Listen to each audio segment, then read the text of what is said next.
What is up, YouTube? It's Kingfisher745, and today we're going to cover the epic boss of Special Operations 17, the Red Skull.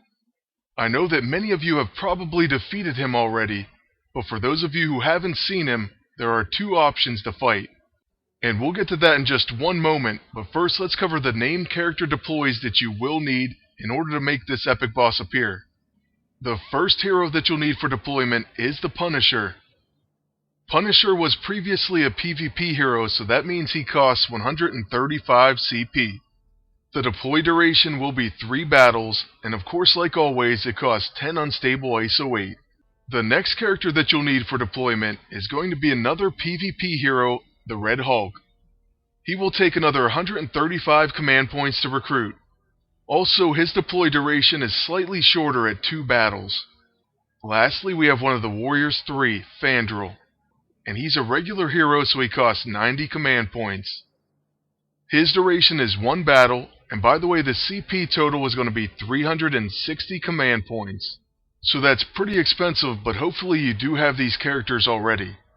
Once you complete all the threats, and of course all the deployments, you will see the epic boss Red Skull appear. When this happens, there will be 2 routes, so 2 options. The stick to the plan option is to fight him with a normal team. However, if you choose the other option, you'll fight him one-on-one, Captain Steve Rogers versus the Red Skull. At first glance, this way seems sort of intimidating, but I can assure you that it is much less difficult than it looks. As far as I understand it, there are 2 ways to deal with this battle. One, you can preemptively choose certain attacks that will limit Red Skull's options. Or 2, the way I choose to do it is to just be reactionary. I'll show you exactly what I mean by that as soon as this battle gets started. Another thing that will slightly change how you do this battle is the turn order. So basically whether or not you get to go first. If you are lucky enough for Captain Steve Rogers to go first, what I recommend is putting flanked on Red Skull. I suppose another option is you could neutralize him because he will use Energized first. Like I said, I choose my abilities as a reaction, so right now we're just going to use flanked, or I should say leading strike. Next, Red Skull will choose to Energize, and then that's going to be it for his turn. What this does is gives him a buff that increases his attack and defense. Honestly though, we won't worry about that until he gets a few stacks. Since he's flanked, we'll go ahead and use leading strike once again.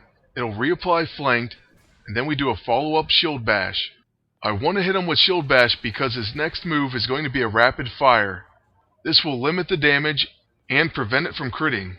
Now, since he has Energized ×2, I want to switch over to offensive operations, and then use shield bash, which applies neutralized. This will remove and prevent stat increasing effects. But first, since he is still flanked, we might as well use leading strike. That'll place fumbling, and then we'll follow up with a shield bash. That way we place both fumbling and neutralized on Red Skull in one turn.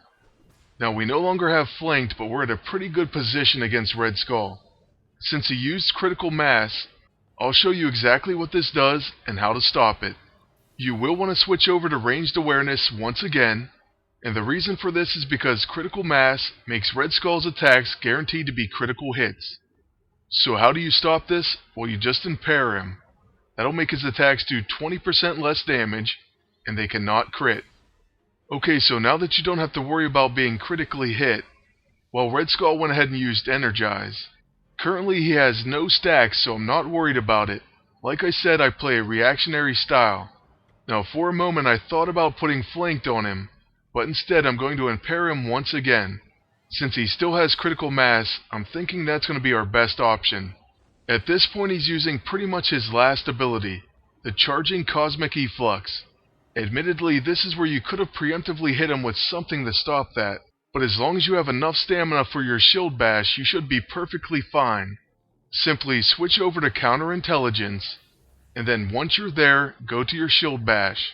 This ability under Counterintelligence applies depower, so actions no longer apply statuses. After we place this debuff on Red Skull, we don't have to worry about the Cosmic Efflux. He does, however, have quite a few stacks of Energize at this point. Even with that, Cosmic Efflux does very little damage. It's mainly a big status and debuff applying ability. We also caught a small break and procced our one and only discus throw of the battle. That's courtesy of Captain America's Character Empowered ISO 8. And since Red Skull's at only 951 HP, we'll use a leading strike. That's going to be it for the battle, and like I said, it's not very difficult. It seems a lot harder than it actually is. And now on to the Epic Boss Roulette. First of all, there is an Epic Boss Drop set item. This piece of the set is usually the most difficult to win for me.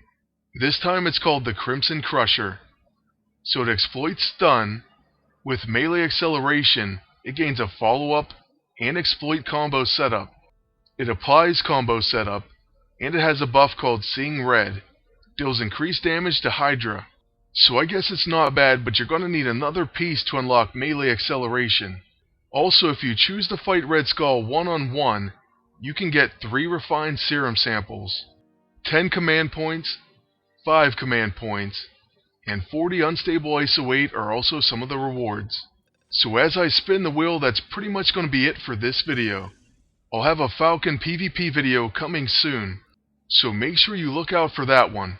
Lastly, I want to thank you all for watching. Please like, comment, and subscribe. And until next time, good luck, and take care.